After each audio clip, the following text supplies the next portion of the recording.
Prime Minister speaks highly of MSG progress. MPs register for NID. And Sumkar MP brings Manam resettlement back to floor. This is the National EMTV News with Meraba Tulo. A very good evening. Thank you for joining us for Wednesday's news. Prime Minister Peter O'Neill says the Melanesian Spearhead Group has made solid progress under the chairmanship of Solomon Islands. The Prime Minister said under the Solomon Islands leadership, member countries completed negotiations on the MSG Free Trade Agreement and the successful conduct of 2 national elections. Mr. O'Neill made the remarks when officially assuming the MSG chair from Solomon Islands Prime Minister Rick Nelson. Leaders and government officials from member countries were welcomed with traditional dances from selected provinces in the 4 regions of PNG.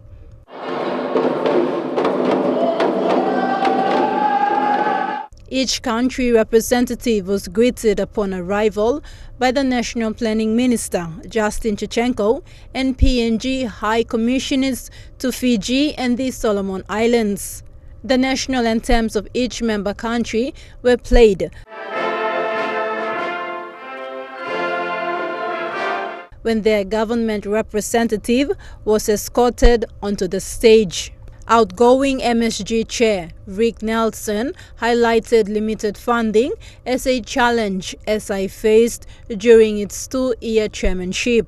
There are key prominent issues that will be raised for discussions and deliberations, which we would require our collaborative efforts to justly evaluate, scrutinize and provide proactive, realistic solutions to ultimately ensure efficient service delivery is provided in our sub-region. However, he says SI is looking forward to working with PNG and other member countries in addressing issues Pacific Island nations face at a sub-regional level. Following Nelson's remarks, PNG Prime Minister Peter O'Neill was invested with a lace made from traditional money. As Papua New Guinea assumes the MSG chairmanship, let me express our most sincere appreciation and, of course, congratulate the government and the people of Solomon Islands. We thank you for your leadership in maintaining and securing our sub-regional interests during the past 2 years. Assuming the chair, Prime Minister Peter O'Neill highlighted national security and sustainable trade as areas of focus for the 21st MSG meeting. PNG will chair MSG agendas until 2020, when the chairmanship is passed to the next member country.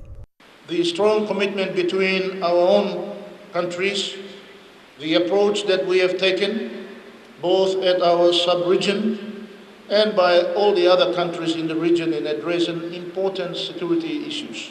Tekla Gunga, National EMTV News. Members of Parliament were given the opportunity to register under the National Identification Programme. NID Acting Registrar General Michael Kumung said it was a part of the Government Department registration strategy and he had contacted the Speaker's office to arrange it. Kumung said it will also help with getting one-on-one with members to see if they can partner with the office of the NID. First to come out from the Parliament session this morning was member for Maprik John Simon, followed by the member for Namatanai, Walter Schnobelt, and Meding MP Brian Kramer. Soon after, more members of both government and opposition joined.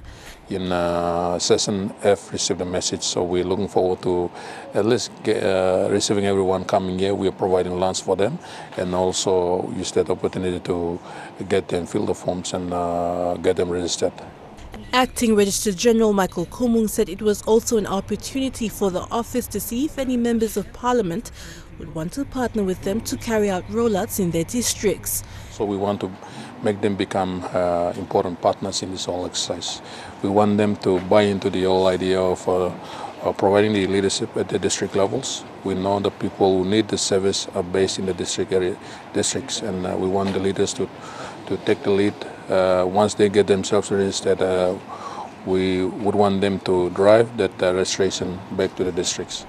Meanwhile, Kumung says they are hoping to register 400,000 by the end of this month. We are at 365 at the moment as of yesterday. The number that is actually registered, I have about 57,000 in the queue, which I checked this morning, and once they get in, we should be over 400,000. Adelaide Sirokskari, National MTV News. Kagura Health Centre will soon have a mini tuberculosis lab. Today, the health centre received two 20-foot containers from Leon Enterprises. These containers will be converted and used as a lab to diagnose TB patients on the spot and commence treatment.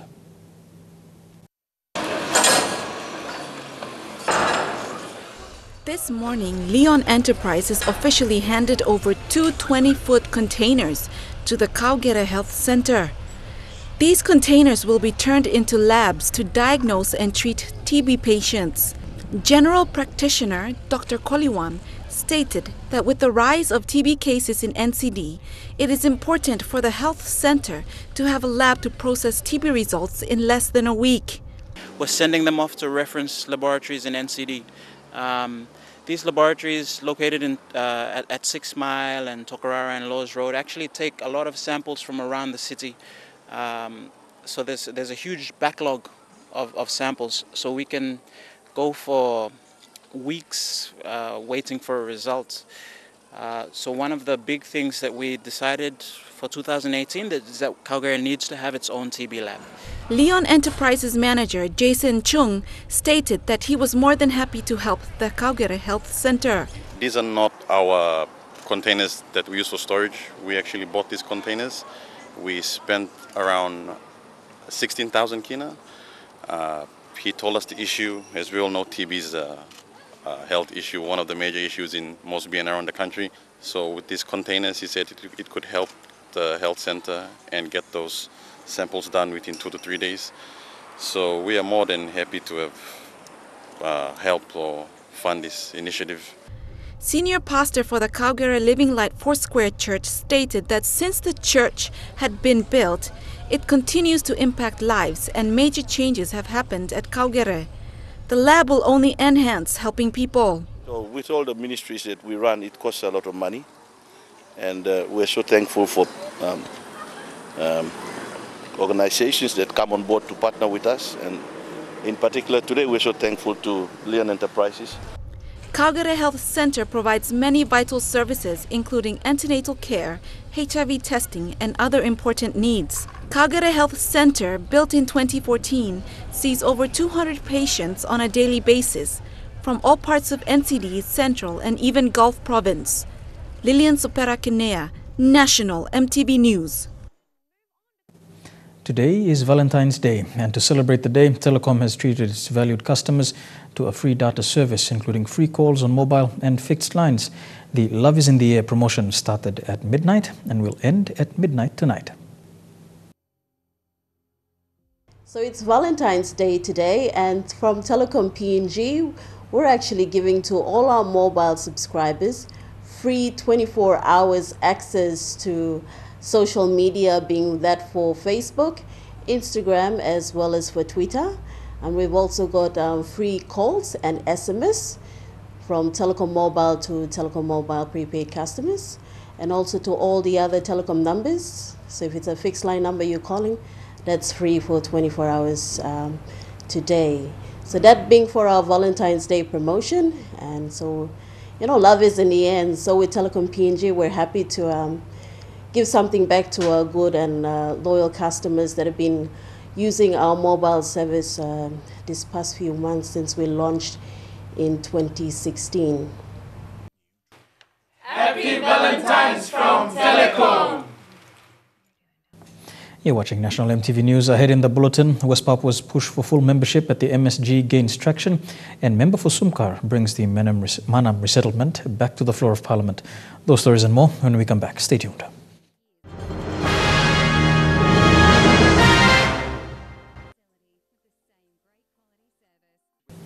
Welcome back to the news. Member for Sumkar Chris Nangoy wants government attention on the resettlement of the people of Manam Island. He said Manam Island temporary resettlement in his district is seeing ongoing disputes between them and local landowners. Nangoi says while the resettlement of Kadova Islanders in East Sepik is a current issue, the government should not forget the people of Manam and the Manam resettlement program. Member for Sumkar's question was directed to the Minister for Intergovernment Relation on the permanent resettlement of Manam Islanders. Now imi looking all same. Plenty volcano start lo parab. This la volcano start lo parab lo wiwek na Manam na mibili so some karkartu em stop inside lo display ring of fire. Okay, now mi looking mo some focus lo gabman yok logo lo wiwek. Wiwek lo lulug lo disla nupla volcano emi parab. But disla issue lo Manam emi pending issue. Nangoi said the islanders resettled in his district were having ongoing land dispute with local landowners. Plan law relocate mogata go osem lo tangu area. Disla ground emi stop. But me no clear. When I'm time by disla exercise emi come up. Because all Manam line stop la bol cause inconvenience. All go inside na python te papa ground. Work sim or something inside low area of power ground now. Big levy. We are now putting priority on Manam to making sure that we put a proper board in place. And as I'm talking, the submission is ready to take to NEC, the next NEC meeting. Adelaide Sirokskari, National MTV News. In Parliament this week, Member for Karamui Salt Nomane asked the Minister for Civil Aviation to explain why the Kundiawa Airport has not been opened, even though construction of the airport was completed. Peter Kama said it was unfair that the people of Simbu have to travel to Goroka and Mount Hagen to access an airport. Which is supposed to work in community service, I mean, been going Kundiawa. No, the time we work like some balus, some car na kam Kundiawa na Goroka na Hagen na some balus na kam. Why this airport? I mean, open. Sambla heavy inside this country and create him sambla problem or some come up lo Kundiawa. Why you mean I walk in my apron, long put him park in balus. All business money got all trade store and all something. And sit down close to you go and crouch in my apron. So I mean hard lo park in balus. Also, you got legal problem. As soon as you mistreat him, all this la problem. You can fix him, straight him this la terminal, now walk him, up him this la airport. Trade, Commerce and Industry Minister Wera Mori says the payment of approximately 10 million kina made to landowners from the Rona and Lower Koyari areas in Central Province was made to legitimate owners. Minister Mori, in an interview with MTV, was responding to a question raised by Kagura MP Peter Eso Aimo on the floor of Parliament last week relating to the landowner payments. Freeport mining. Minister Mori explains that the issue started in the early 1960s when a dam was constructed at Sirinomu as a reservoir to hold water to Rauna Hydro to generate electricity and also piping the same water to supply Port Moresby for consumption via the Mount Ariama water treatment facilities. The Rona catchment basin comprises of 4 main groups of Koyari clans. One, the Lower Koyaris. Secondly, the Rona clans. Thirdly, the Idutus. And fourthly, Sirinomu Dam and upstream of Sirinomu Dam. Following the question from the Kairukuhiri MP over the legality of the payment and calling on an investigation, Mori says there was an independent team that investigated as the ministerial committee and identified 3 major indigenous biological clans from the Rauna and Lower Koyari areas. The Lower Koyari clans and the Rona clans disputed the matter in court.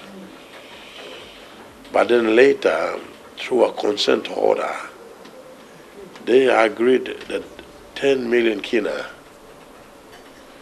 that was supposed to be shared, 5 million abs, each of those 4 groups, that the 10 million kina from the Idutus and the Sogeri Dam clans upstream can have the 10 million kina, but their 10 million kina shares be paid into a particular trust account.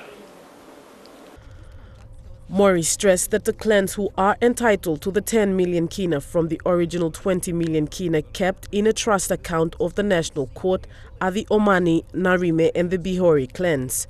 Mori says the other people who are claiming to be landowners are con artists who have tried many attempts to get the money but have failed. He added that rumors of ministerial staff getting paid are not true as well. As the minister, and as a part of that condition, of the discharge conditions by the Chief Justice, was that a committee must be in place, ministerial committee, of which the Minister for Commerce and Industry will be the chair, and other members will include the Minister for Treasury, the Minister for Health and HIV, the Minister for Transport, and the Minister for Community Development. We were to conduct, our task was to conduct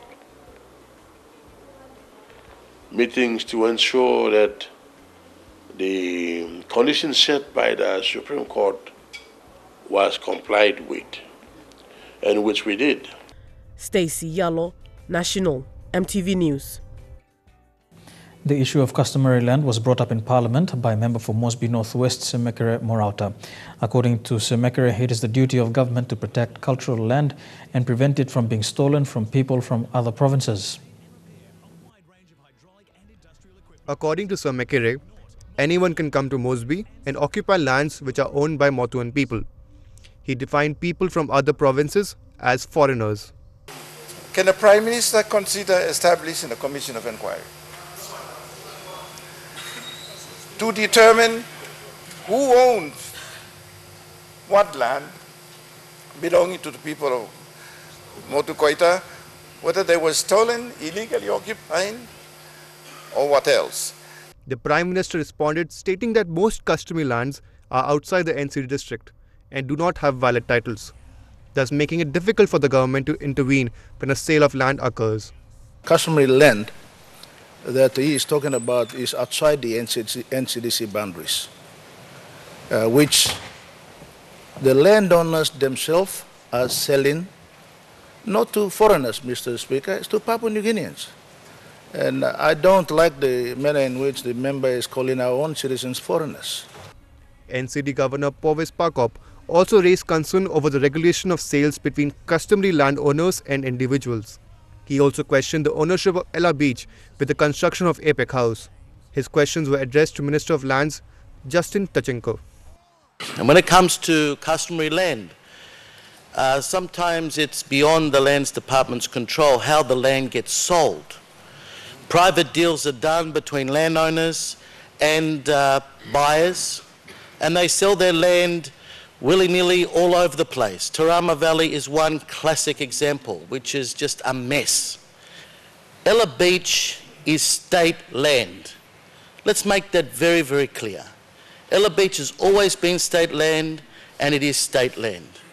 Himmat Shaligram, National, MTV News. The last frontier of Kompiam Ambum in Enga province will soon receive a license to conduct alluvial mining. Lepioksai Landowner Association Chairman Joe Tomerop says mining will help in bringing development to the electorate. Due to the bad road conditions, it takes anyone 4 hours to get from Kompiam to Wabeg town. Yesterday, officers from the Mineral Resource Authority visited PEP in Kompiam, where the alluvial mine will be. A warrant officer from MRA flew into PEP for a warrant hearing, a procedure by MRA before giving out licenses. The occasion and reports from the technical officers will later be submitted to the Mineral Resource Council. The council will then decide whether to submit the final reports to the mining minister to grant a license to the landowner group to run their own alluvial mining. Trying to go into it and develop that so that one day we can participate when the mining license comes. We do have some funds available. We can set our own little companies within the sub-clans and clans so that we can participate instead of going out asking others to come and help us. All the necessary paperwork has been completed. Chairman Tomerop recalled it was quite an expensive exercise since 2014 to actually receive the license. For 4 years, the Landowner Association wasted resources on mapping, researches, and holding gatherings to know the progress. Mr. Tomerop said all they wanted is to get the license, operate the alluvial mine, and use its benefit to build good roads, hospitals, banks, and basic services into the area. Like you have to do a mapping now. Oh, that's wrong. This is in West New Britain or this is in East Sepik. We have to come back, and we're doing about 7 trips a year since 2014. And that's expensive with accommodation, transport, and all that. An illegal Chinese exploration company was in PF for 18 months, illegally exploiting the area a few years back. The landowners chased them away and formed the association to develop what was left behind. Mr. Tomerop appealed for support, saying this kind of business is not attractive, but for his small community, it will bring blessing and hope. Vasinata Yama, National EMTV News, Mount Hagen. Here with National EMTV News, we'll have more stories on the other side of these messages. Stay tuned.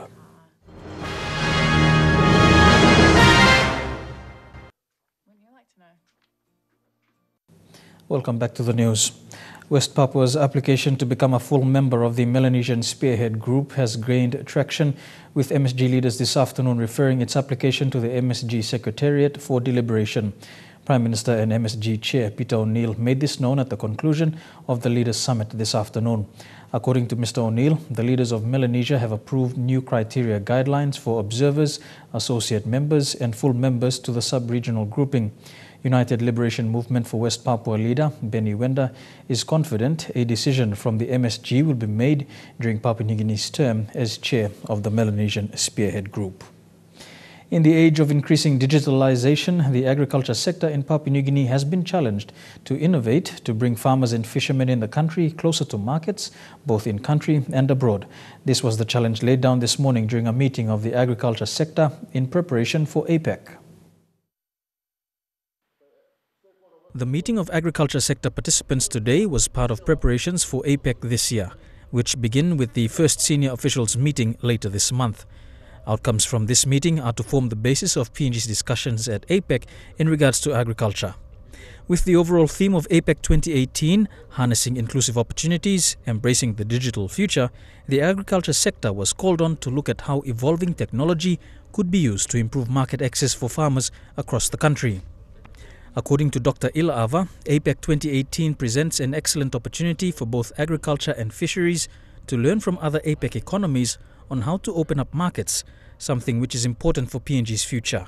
Developed economies can do to assist us, or what developed economies can offer us. It is what innovation we have to offer, what kind of innovation we have to offer, so that using the digitized world we can bridge the gap between the rich and the poor. PNG APEC Business Advisory Council Executive Co-Chairman Wayne Golding also reaffirmed the importance of agriculture to PNG's economy, especially given that the overall world demand for fresh produce will increase significantly in the coming years. This, he says, is an opportunity for PNG. What has changed is the technology that links to it. What we need to do and what we aim to do in ABAC is get some traction on basically the delivery of the objectives in the reports. But for agriculture to gain traction in meeting market expectations, there needs to be an improvement in many aspects of farming in PNG, with an emphasis on increasing crop yields as well as improving food biosecurity. Emerging economies haven't got the capital base nor the understanding that digitalization is here. It's a revolution issue, and it's a fourth revolution in the global world. The owner of a business house in Manus and his wife were assaulted and goods valued at close to 5,000 kina was stolen. The owner of Papindo Trading in Lorengau and his wife were robbed on Saturday, the 11th of this month. Manus police say a group of men travelled by boat to the MV Manus vessel which was anchored near Rara Island, and assaulted the couple. While police know the identities of the suspects involved, they are appealing to people in Manus to help them make arrests. A former police officer and long-time lay resident was given an eviction order to vacate the house he had been living in for over 30 years. Peter Nessat, who also served as PPC for Morbe, was given 7 days to leave in favor of a man who says has the title. Mr. Nessat, who lived in the house since 1985, signed necessary documents to have the title transferred, but has been waiting since 2003. Peter Nessat and his family have been living here for the past 34 years. Yesterday, he was served an eviction order by the National Court in favor of a man who claims he has the title. They have been given 7 days to move out. Eviction notice ibianim molsem title emiksim long lens office long must be minusite solem bianim sila title. The Nessats moved to this property in 1985.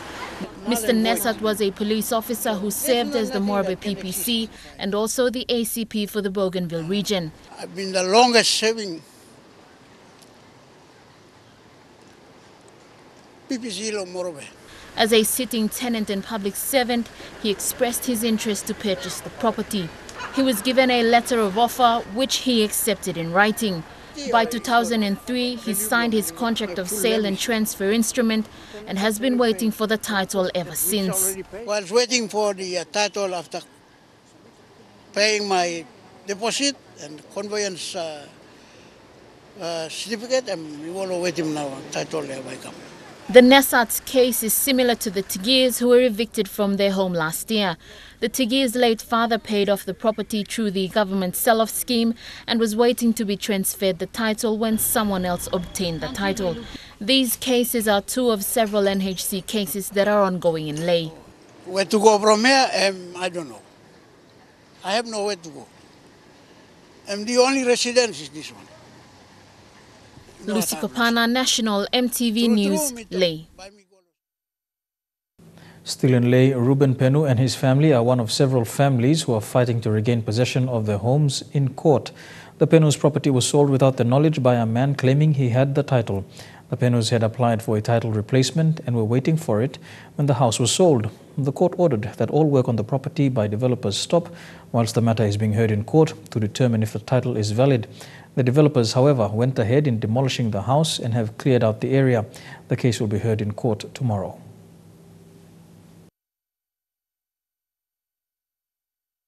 Case I'm still court yet.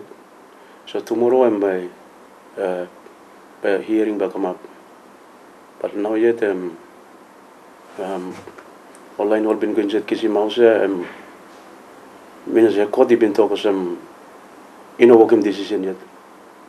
Working decision yet, but all you going to no start lo working or pull him down fence. Na no go looking, but all money talk some pull him down fence no start lo.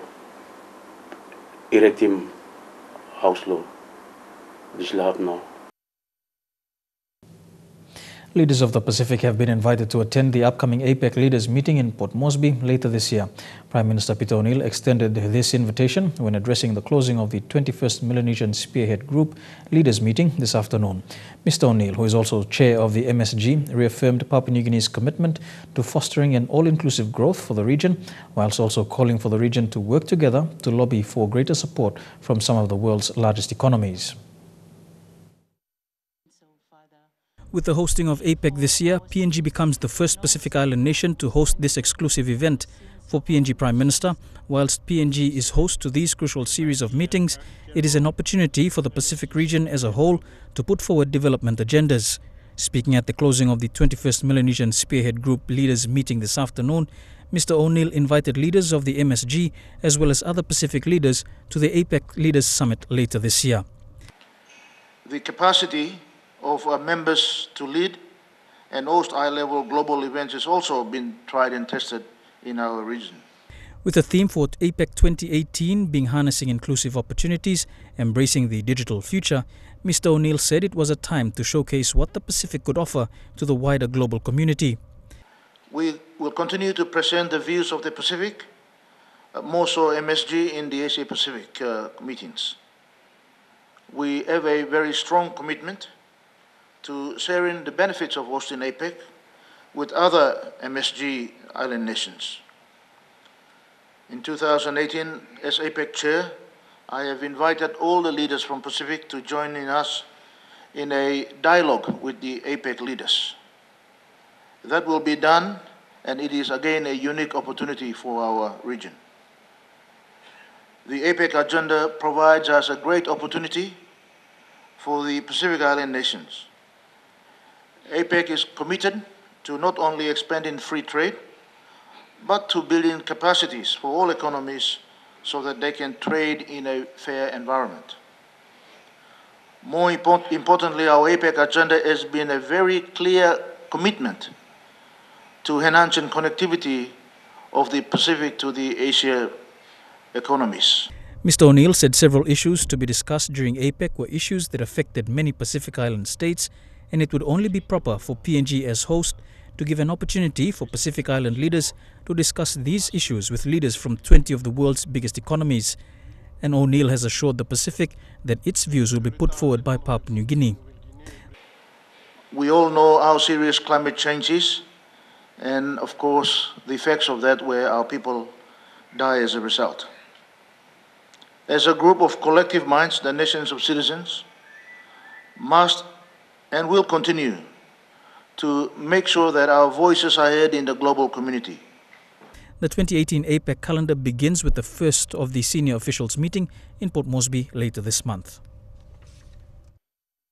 Mike Palm, the president and co-founder of Samaritan Aviation, was featured on CNN for his work in remote areas of Papua New Guinea. Palm says his mission is all about showing God's love in action. He is part of that interview with CNN's Issa Shisei. After seeing and experiencing this place firsthand, I realized they desperately needed help. They needed someone who could get to their remote villages and provide them with modern medical services. It was then that I realized I can be that person. I can make a difference. Well, Mark Palm joins us now from San Diego, California. Mark, thank you for being with us. So, help our viewers understand how you wound up in Papua New Guinea doing this work. What happened? Yeah, I've got an interesting story. I'm actually a third-generation aviator, and I kind of grew up as a young kid planning on being a military pilot and seeing the world. And it was during my youth. My father was a minister, and he ran a homeless mission up in Northern California when I was a teenager, and I had a chance to actually to help people, to feed people, to clothe people who didn't have the things that I had. And as a 16-year-old, I had a chance to go to Mexico and build houses for people who didn't have a roof over their head. And it was that experience and my passion for aviation. And during that trip to Mexico, I just felt God just speak to me. It's hard to explain, but I just felt like I needed to use my passion for people and aviation in a remote area to share God's love. So that's kind of how it happened. Yeah. I mean, so here you are. I mean, having done over 1,000 flights and saved countless numbers. What was your old life like? What have you given up to do this? I kind of had this vision, this goal as a young man. You know, it was from 16 on. That was my goal. Is how do I get over to a remote area? And as a 19-year-old, I had a chance in 1994 to go to Papua New Guinea for the first time and see the need firsthand, and see the remoteness, and see the lack of access, the lack of hope. And that's really where the vision. I went over there with a friend of mine, Gary Buston, and through that trip, we just came up. You know, this dream came, and it was like, hey, we can use a float plane to go into areas that nobody else is getting to, and help provide access and hope to these people that have none. Talk to me about how you are viewed in that environment. I mean, for those remote communities that you fly into on that float plane, do they view you as an oddity, a strange white man that flies in on a plane to help, or have you become one of their own? How do they interact with you? How do they feel about you, besides being grateful for the help you bring them? Yeah, I think, you know, initially, obviously, most of the people had never seen a seaplane. So to be flying into this remote village and step out of an airplane right up close is something that they'd never seen. And so that was something that was always a rarity. And I was given a name in a village, and I have PNG, Papua New Guinea family, and a Papua New Guinea grandma and a mom, and all of those things. My takeaway from watching the little video you sent us is that one individual can make a difference. One individual can make a massive difference in this world that we live in. Talk to me, though, about what you get from doing this work. Yeah, it's hard to put it into words. You know, I think just having that dream to make a difference, and really believing that we're all here to make a difference in all of our communities, wherever we're at. We don't have to go to Papua New Guinea or far off land to make a difference. There's needs everywhere. For me, that's where I've been called. But to me, when I go in and I had a chance this last year. The very first flight I ever did medically in Papua New Guinea was Good Friday of 2010, and I got a call for a mother who was unconscious, and they asked, you know, hey, can you help us? We have no other way to get her into the hospital. And so I remember loading the plane up. I spent 10 years, my friend and I, in America, telling everybody about the goal that we had, and to finally actually fly out to pick up a mother who's unconscious. Bring her in. She lives. The next day, I go in with my wife, and they have this little baby boy, and wow. They named him after me, and it was such an honor.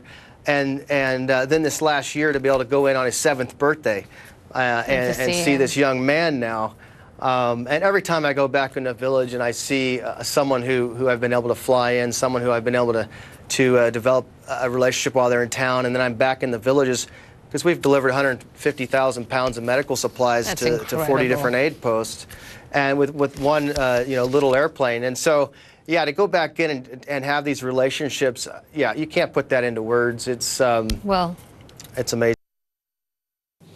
You're with National EMTV News. Trukai Sports is up next. We'll have the details when we return. Stay tuned.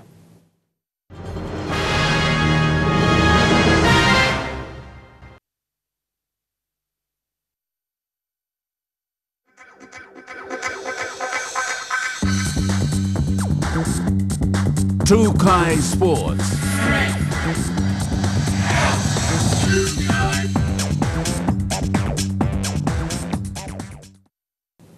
Welcome to Trukai Sports. We begin with football. Lay City Dwellers have earned a spot in the quarterfinals of the OFC Champions League after defeating Bar FC 1-0. This is the first time they've made it to the quarterfinals since their first appearance in 2016. Lay City players. The Dwellers held on to their second win, topping Group A after a comfortable 7-2 win against Tupapa Maraerenga and edging out Fiji's Bar FC yesterday. Dwellers kicked off proceedings against Bar FC at Korman Stadium in Vanuatu in what was expected to be a tough match. All clipped into the penalty box. Here's Ganemba with a shot. Oh, it was well manufactured. Lay proved trouble for Bar early in the match, with Raymond Gunemba, Tuti Zamatanito and Obed Bika leading the charge.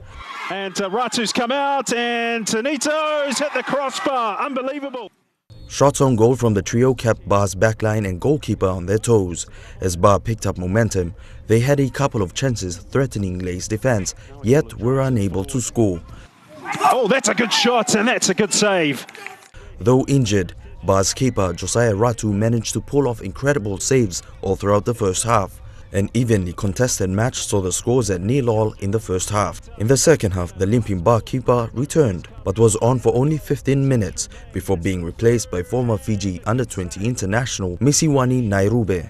Dwellers found themselves in the lead after a strike from Tuti Zamatanito off a pass from Raymond Gunemba. Dwellers managed to hold on to their lead through to the final whistle, earning them another deserved win. Dwellers coach Peter Gunemba says he was expecting a tough match, and that was what they encountered. And we had, we were thinking that can we go through, and later on we have confidence that, we believe in God. God is our Father who guides us in everything that we do. So when we go through our worship and prayer, we get confidence. And I told the boys, we are winning. God is with us. So we won, and that's it. Elijah Levet, National EMTV Sports. Moving on, still in football, and West New Britain is looking to make a comeback in the National Soccer League next season. They last had a team in the national competition 5 years ago. And now with the recent infrastructural boosts such as the Muthuvel Stadium, thanks to the 7th PNG Games, the prospect of having representation in the NSL for West New Britain is one that they would not like to pass up. At the moment, Kimber Soccer Association has 10 teams with participation that stretches as far as the outskirts of the township. Unfortunately, this season is yet to kick off as West New Britain is in the middle of its wet season. The work to put together an NSL team is already underway alongside NBPOL's Soccer Association. Being the only two existing soccer associations in the province affiliated to PNGFA, they will be working together to put together the best for a Kimber NSL team. In a phone interview with EMTV Sports today, Kimber Soccer Association President Manam indicated how the selection process will run. We are negotiating for our NSL team to take part in next season. Within our Kimber competition, Kimber Soccer Association competition, we will be refilling the A-League teams. That's where the players will be selected from. And also, in June this year, we will be having our provisional member associates tournament. And with a particular interest to involve the rural associations as well, the 5 existing associations affiliated to Kimber Soccer Association, Buluma, Biala, Buvusi, Ruango and Kaliai Kove Soccer Associations will be utilized as well in the selection process. NSL team before was called Tabur FC. The owner or the franchise owner was West New Britain Provincial Government. But couldn't continue in the next seasons because of the financial constraints and also the failure of team management couldn't provide proper records or acquittals back to the West New Britain Provincial Government. So this is why the franchise owner pulled its plug. Having an NSL team obviously brings up the possibility of having home games, which Mr. Waname says they are already working towards getting the Muthuvel Stadium for the games. And being back in the NSL and having Muthuvel Stadium as a draw card for home games is one way Kimber maintains its presence on a national level following the PNG Games. Dinarose Raiko, National EMTV Sports. And we'll have more of Trukai Sports after these messages. Stay tuned.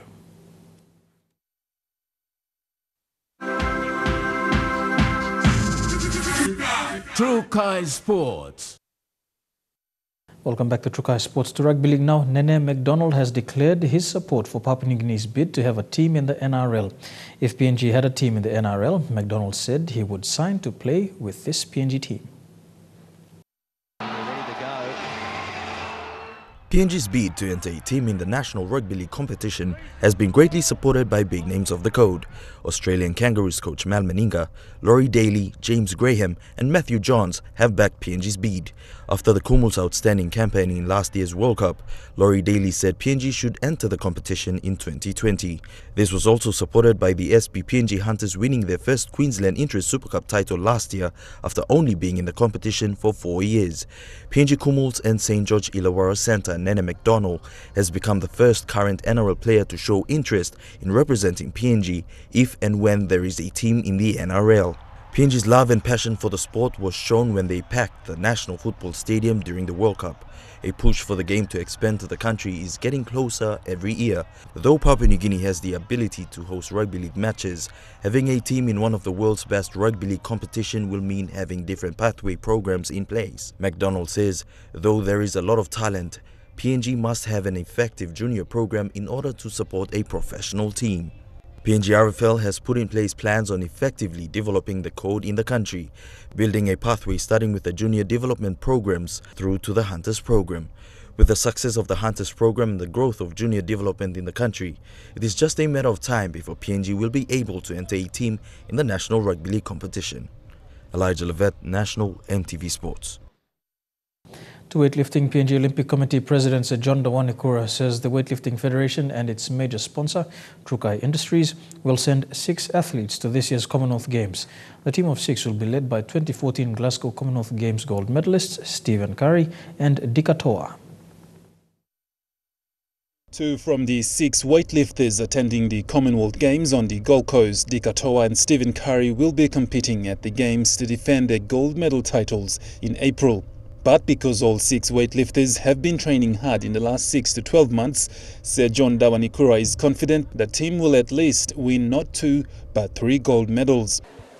Firstly, we have a vision to repeat the success of Glasgow 2014 with 2 gold medals, but our vision has increased to 3 gold medals. Now, having said that, invariably the media or my friends say, you say a vision, why can't you make a prediction? We can't make a prediction for the very, very reason that on the day we cannot predict what is going to happen. And it applies to all of our sports. And so we have a vision to better our medal tally in Glasgow by 1 more gold medal. He says demonstrating Stephen and Dika's outstanding performance in Glasgow in 2014, since then the pair has been in tune with their training and are strong than ever before to defend and win back their titles. They all had to be ranked in the top 13 of the Commonwealth. That's a tough call. And I'm happy to say that we've qualified 6 on merit. The 13th spot, that's 13. 14th is those who win, in our case, the Oceania Championships and their automatic qualifiers, and that's Morea Baru and Stephen Curry, automatically qualified as a result of winning the Oceanian Commonwealth Championships last year, and the other 4 have also qualified on merit. He says other athletes back home will not be forgotten. He says the Oceania countries will work together to take on the Commonwealth countries. Meanwhile, Team PNG will have a contingent of 58 athletes and participate in 10 different sporting codes at this year's Gold Coast Commonwealth Games. Godwin Aki, National, MTV Sports. And that's it for Trukai Sports. We go for a break. When we come back, the weather details for the next 24 hours. Trukai Sports.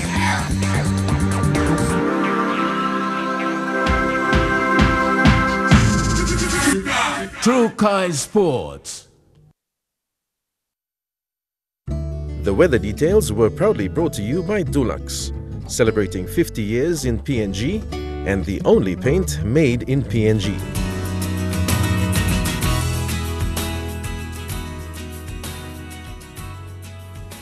A look at the weather forecast for the next 24 hours in the southern region. A shower or 2 expected in Port Moresby, Daru, Kerama, Alotau and Popondetta. To the Momase region, showers expected all across the region. To the New Guinea Islands region, showers expected in Lorengau, Kavieng, Kokopo, Rabaul and Kimbe, thundery showers for Buka. And in the Highlands region, Mount Hagen, Goroka, Kundiawa, Mendi and Wabeg, all these major centers can expect some showers with morning fog.